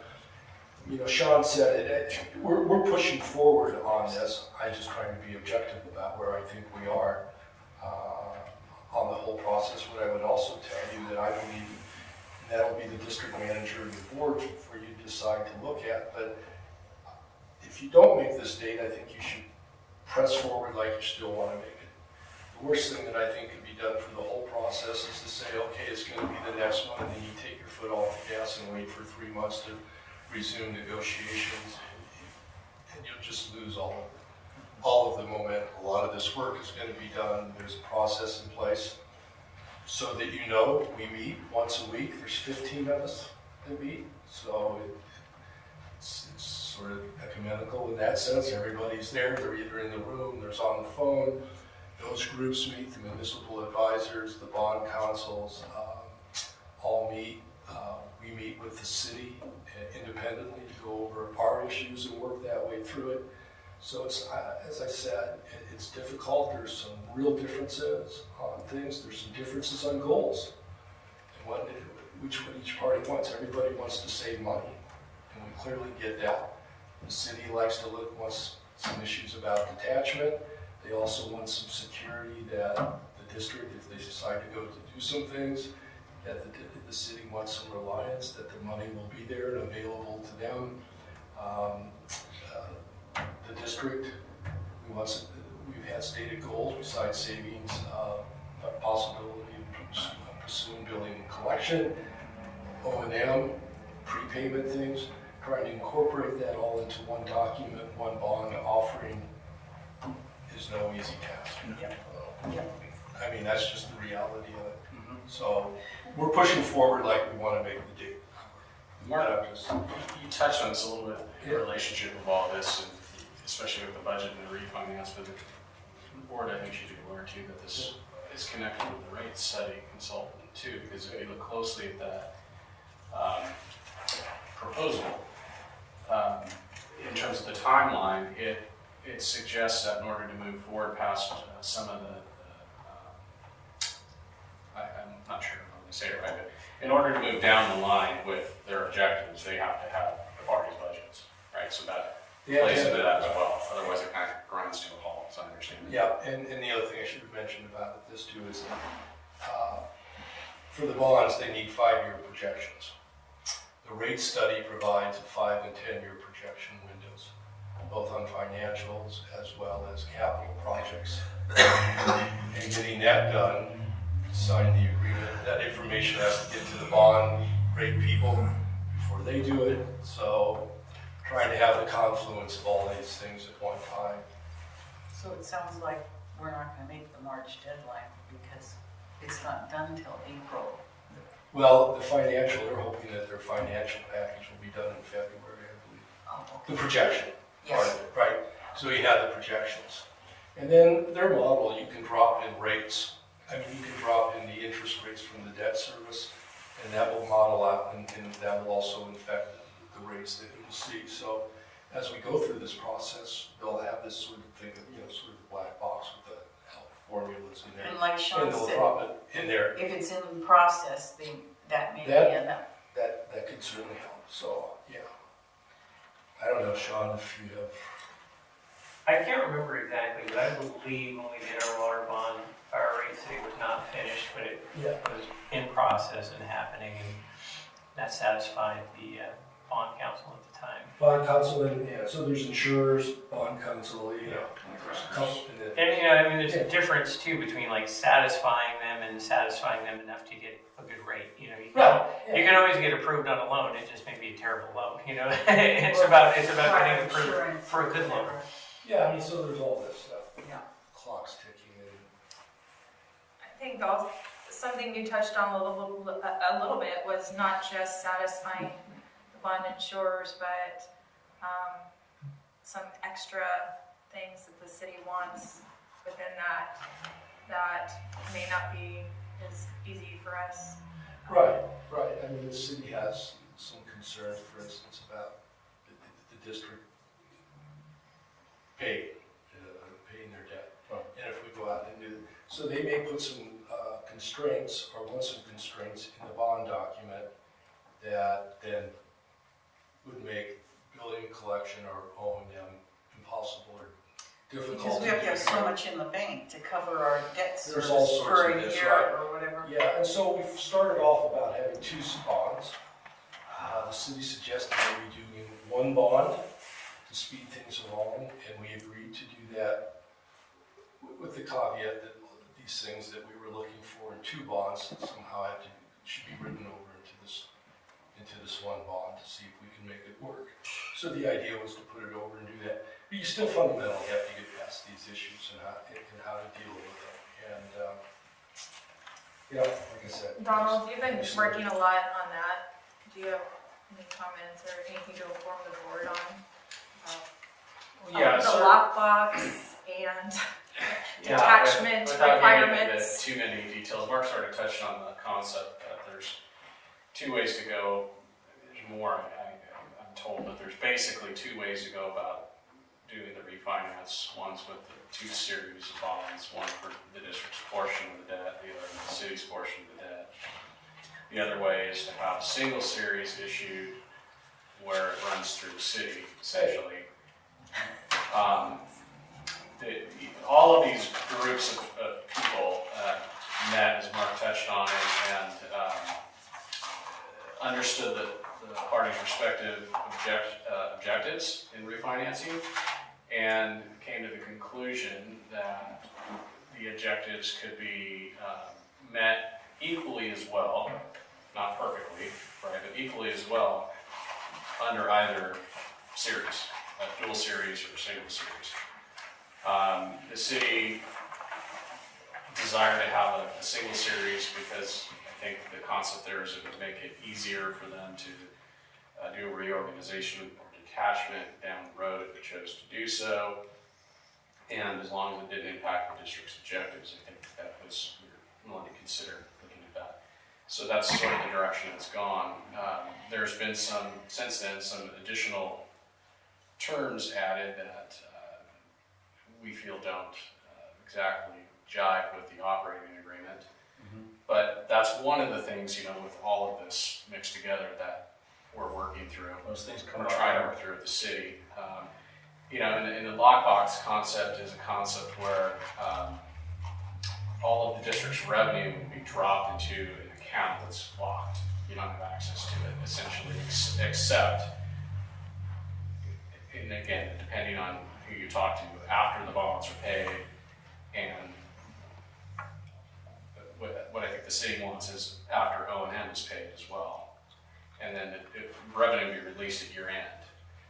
So it's like a reserve?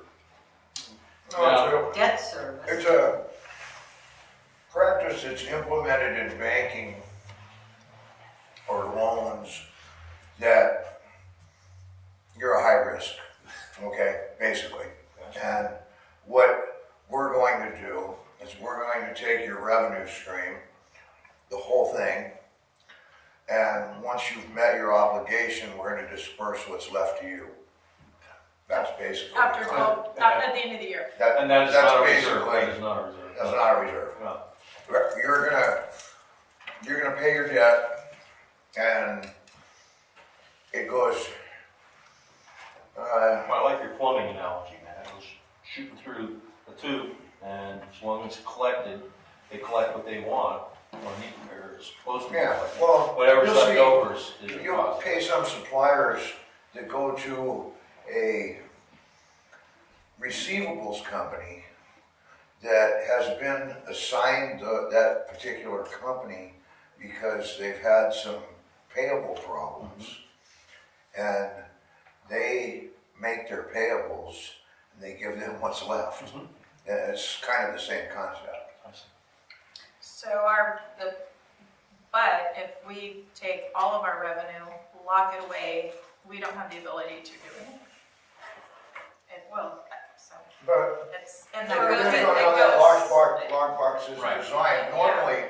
Normally it's not an annual, it's more a monthly. You know, you meet your monthly revenues come in, you meet your monthly obligations, you do the disbursement. And I think we have something, speaking of that, in our operating agreement with the city.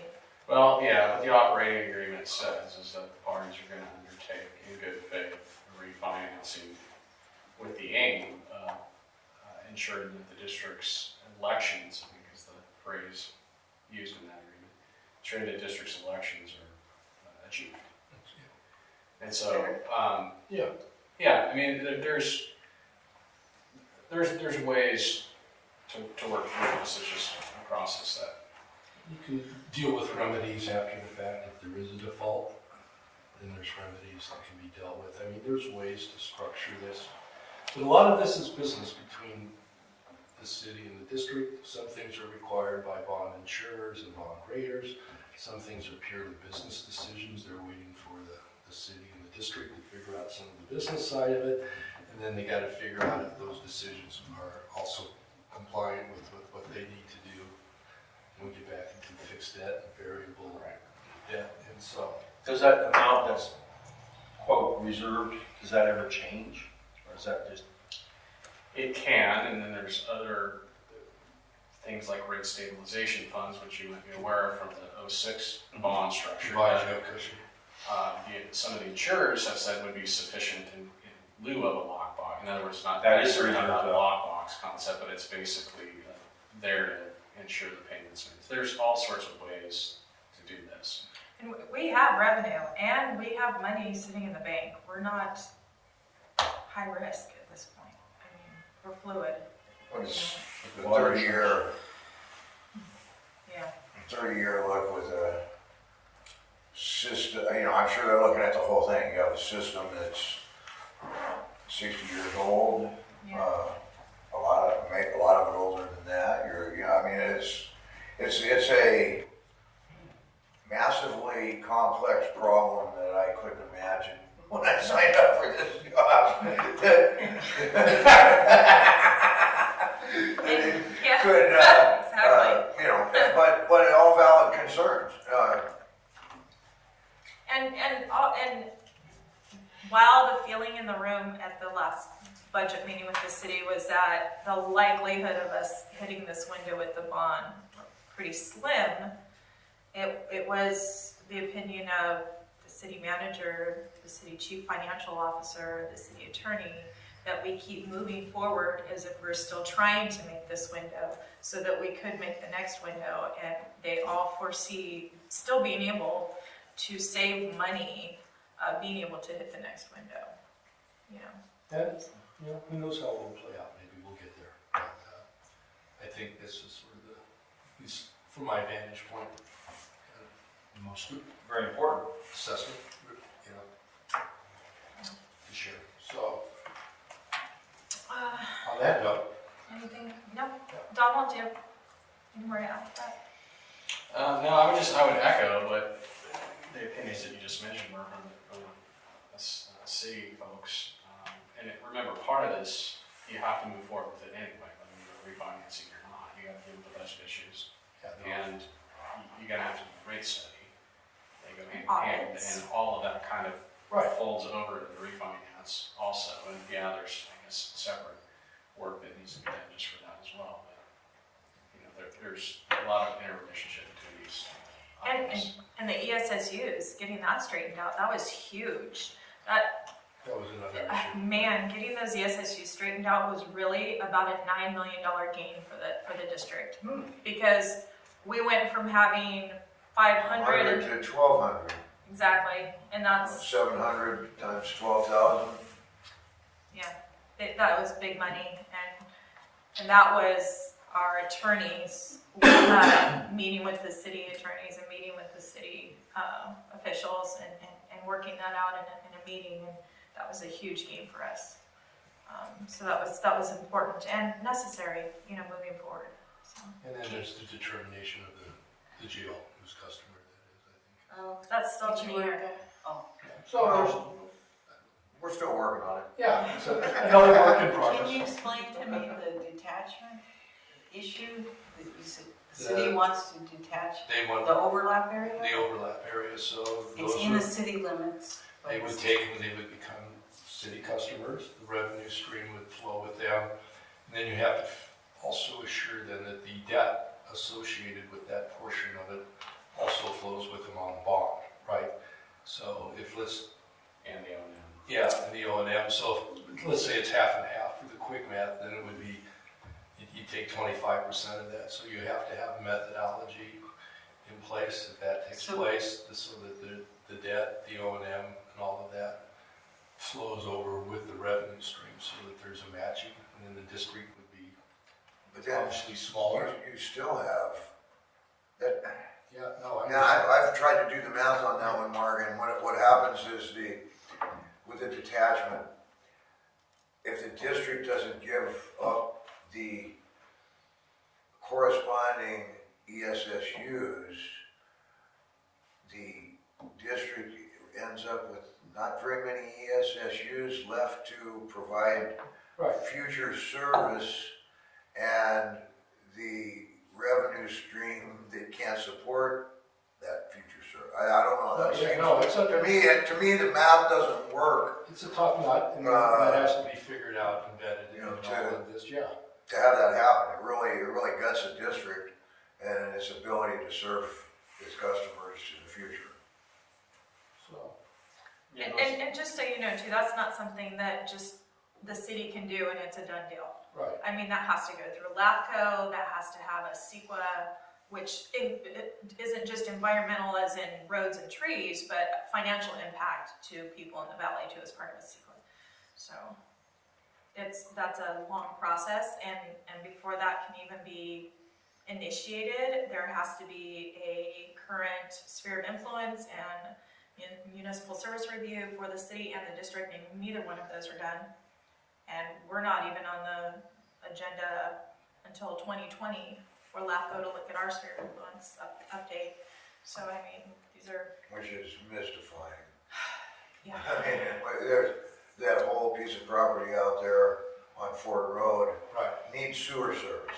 It needs sewer service. People are building on it. They want sewer service. They want sewer service. The sewer line runs through the damn property, and they can't be provided sewer service. So this is Makes actually, 0 sense. this can be part of director's reports and letters or communication received that we do have a sewer line going out to property that's outside of our boundary who want to come into the sewer, our district.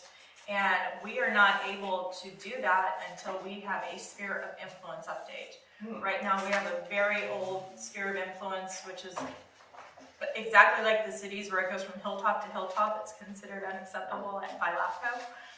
And that has to be updated, and because that's the first step in annexing. So we can't get it sooner.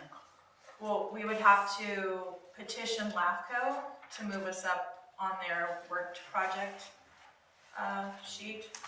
We can't like hire a consultant to do the study and give it to LAFCO. No. We can't go outside like that. No, we cannot. And that's part of the, what do we pay in LAFCO, $10,000? Yeah, $9,000 now. So I think by the time we get that study, we probably invested about 60 grand before. Comments from the gallery? I was just gonna say, you can absolutely hire a consultant to write the sphere, an MSR, anything you want. It's been done a lot of places, including right here in Ukiah. Ukiah, I believe, actually hired a consultant to write their last MSR. And did LAFCO So- accept that? Yeah. Well, LAFCO did not accept the last district's MSR that was written outside of LAFCO. And it was not adopted. I'm So just saying, it's it can completely be done and it has been It done. can. Whether this LAFCO board will approve it or accept it is, That's a Destroy. different question. there you go. So would it be worth the money? That would be a board decision. Maybe it's the developer's decision. Yeah, that would be it too. seems like we need it done. Okay, anything else by board members? Seeing none? Okay, our next regular meeting is January 9th, and we are now adjourned at 8 p.m.